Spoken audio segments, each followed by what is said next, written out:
Nabi Muhammad itu tidak terlalu tinggi dan tidak terlalu pendek. Saya pendek. Sedang. Enggak, antum ini sedang. Ya, tidak terlalu tinggi dan tidak terlalu pendek. Nabi itu badannya bagus, postur tubuhnya bagus, menawan. Nabi SAW rambutnya tidak keriting dan tidak lurus, tidak keriting seperti orang Afrika dan tidak lurus seperti orang Indonesia. Itu sedang. Nabi SAW rambutnya tergerai sampai di bawah telinga, kadang-kadang sampai ke bahu. Nabi itu kalau botak selesai tahallul, 4 kali umrah, 1 kali haji. Dahinya Rasulullah lebar, alis Nabi hitam melengkung seperti lingkaran hilal, tidak menyatu. Di antara 2 alis Nabi itu ada urat saraf merah. Kalau Nabi marah ketahuan, kelihatan. Hidung Nabi mancung dengan ujung kecil, di atasnya terdapat cahaya. Sahabat yang menceritakan. Di atasnya ada cahaya gitu. Ya, enggak nampak kayak ada cahaya, pancar cahaya. Dan kalau dilihat Nabi tidak diperhatikan dari jauh, dikirain mancung ke atas. Nabi SAW pola matanya ini yang putih banget, yang hitam banget. Bulu mata Rasulullah itu panjang, pipi Nabi lembut, jenggot Nabi lebat, mulut Nabi lebar. Lebar kenapa? Menunjukkan fasih berbicara. Karena orang makin kecil mulutnya susah ngomong, susah kedengaran, ini kayak kumur-kumur nggak jelas. Tapi kalau mulutnya makin besar, itu menunjukkan fasih berbicara. Nabi bergigi rapih, kayak embun. Ya. Kemudian kata sahabat, kalau Nabi bicara kayak ada cahaya keluar di antara gigi beliau. Masya Allah.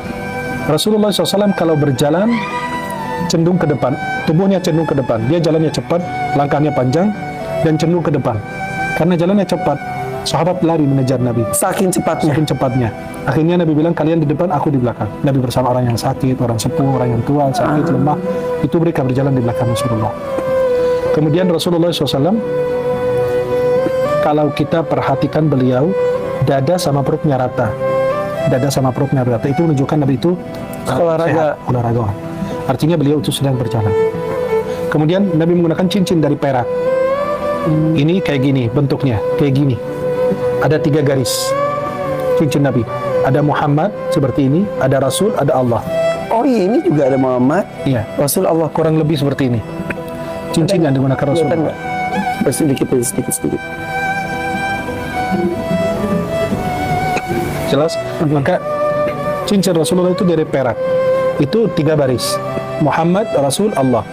Baris pertama Muhammad, baris kedua Rasul, baris ketiga Siapa yang Allah. bikin itu? Itu dibikin untuk Nabi SAW, bukan hanya cuma buat khusus cincin doang. Cincin Nabi SAW di sini. Oh gitu. Oh dibalik. Balik. Itu sunnahnya dari Nabi begini. Oke. Maka sebagian ulama pakainya begini. Di kelingking. Ya. Dan Nabi SAW itu dipakainya bukan cuma hanya buat sekedar cincin, tapi sekalian Cap, stempel. Maka kalau antum, Kak Irfan, lihat stempel Nabi itu persis kayak gini, kurang lebih. Berarti kebalik dong tulisannya, karena kalau di stempel itu kan harus jadi kebalik. Enggak, nanti dia kan kebaca di Kak Muhammad, di bawah Rasul Allah. Karena stempelnya pas. Oke. Di kelingking juga, Ya. kanan kiri. Ya. Ini semua karena ada riwayat dari para Dari sahabat kan mereka yang menceritakan. Nabi kalau duduk bersama orang, Nabi itu kalau secara akal atau pemikiran kita, logika, Nabi itu mereka lebih tinggi. Tapi kalau Nabi duduk lebih nampak. Itu sebagai mukjizat. Kenapa? Biar tidak ada yang lebih nampak dari Nabi. Tidak lebih. Padahal tingginya sama. Mereka mungkin lebih tinggi juga. Lebih nampak. Itulah kemuliaan untuk beliau. Oke. Kalau Nabi SAW menunjuk tidak menggunakan telunjuk atau jempolnya seperti ini, fulan atau fulan gitu enggak. Nabi menggunakan seluruh telapak tangannya. Kalau manggil orang adabnya tinggi begini. Hai fulan. Iya. Kalau Nabi takjub diginiin tangannya. Aneh. Atau takjub beliau. Kalau Nabi berbicara diginiin tangannya. Nabi SAW lebih banyak menunduk dibanding melihat ke atas. Lebih banyak berpikir dan merenung. Nabi SAW jarang berbicara. Dan kalau berbicara tidak berlebihan dan tidak kurang, pas. Kalau berbicara memulai dengan memuji Allah, mengakhiri dengan memuji Allah lagi. Nabi SAW kalau berbicara, sahabat duduk menundukkan kepala seperti ada burung di atas kepala mereka. Ada burung di atas kepala mereka. Jadi mereka diam semua. Bayangin kalau ada burung takut terbang, mereka menunduk semua. Kalau Nabi selesai, baru mereka boleh bicara. Tidak ada yang berani bertengkar di hadapannya. Kalau beliau menyuruh, semua berebut melaksanakan perintah.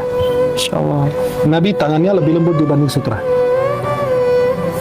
Kata Anas bin Malik, aku menyentuh sutra dan telapak tangan Nabi, itu Nabi lebih lembut. Padahal Nabi pekerja keras. Kerja keras. Tapi itulah kemuliaan. Nabi kalau bersalaman, beliau mengucapkan salam duluan, dan kalau bersalaman tidak melepaskan tangannya dan lebih dahulu. Menunggu orang lain melepaskan tangannya. Siapa juga yang mau lepas dari Nabi Muhammad? Tapi kalau dia lepas, dia Nabi nunggu dia lepas dulu. Kan takut Nabi kalau lepas, itu kan dia tersinggung. Masya Allah. Kita bisa ketemu Nabi nggak? Bisa. Pertama, dengan mencintainya, melaksanakan sunnahnya, mengerjakan sunnah-sunnahnya, kemudian menyebarkan hadis-hadisnya.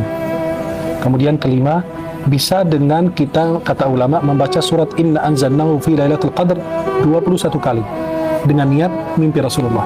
Bisa mimpi. Bisa. Bisa membedakan mimpi ini Rasulullah SAW benar. Sesuai dengan yang saya gambarkan tadi. Maka ketika orang bercerita, saya tadi malam cerita mimpi Nabi, coba ceritakan ciri-cirinya gimana? Nabi tidak ada jenggotnya, berarti bukan. Karena sesuai dengan ciri-ciri yang kita jelaskan. Pernah? Ya, Tidak boleh ceritakan katanya. iya, lebih bagus disembunyikan.